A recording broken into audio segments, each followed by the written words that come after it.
Ngayong araw ay pupunta tayo ng Igtuble sa Tubungan.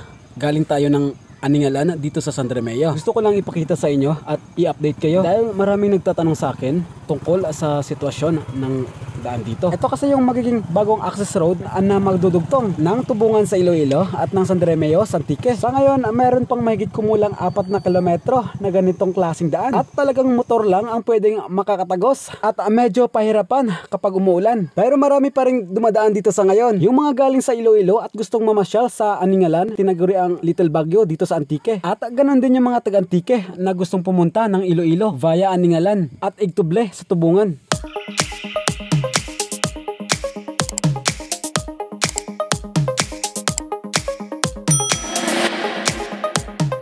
Okay, so yun guys, andito tayo sa Igtuble, sa bayan ng Tubungan. Sa bali dito, ito yung viewing deck. Makikita dito yung Iloilo City. Ayan. So, yun yung Iloilo City. Bali, pumunta tayo dito para tingnan natin yung kasalukuyang ginagawang kalsada. Kasi ito rin yung kalsada na to is tatagos din to sa Antique. So, bali dito sa Tubungan, papunta sa Barangay Aningalan, sa San Remeo, sa Antique. Ito yung tatagos na kalsada. So bali ngayon mapapansin nyo kung ano yung pinuntaan natin nung nakaraan sa Valderrama. Papunta ng Lambunaw naman yon. Kung saan tatawagin na Panay East-West Lateral Road. Tapos nung sa isang vlog natin is sa San Remeo, sa Bawang. So bali dito, grabe.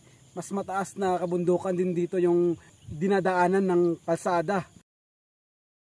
Parang nasa Baguio ka guys. Malamig yung klima dito, tapos talagang sulit talaga yung view dito. Tingnan nyo naman, no? Ayan. Sa ngayon, kasalukuyan siyang ginagawa, hindi pa siya tapos. Napunta ka ng Baguio sa Mines View Park. Ayan, ito yung view din. Ayan. So yun yung barangay Igtuble. So dito tayo sa viewing deck niya.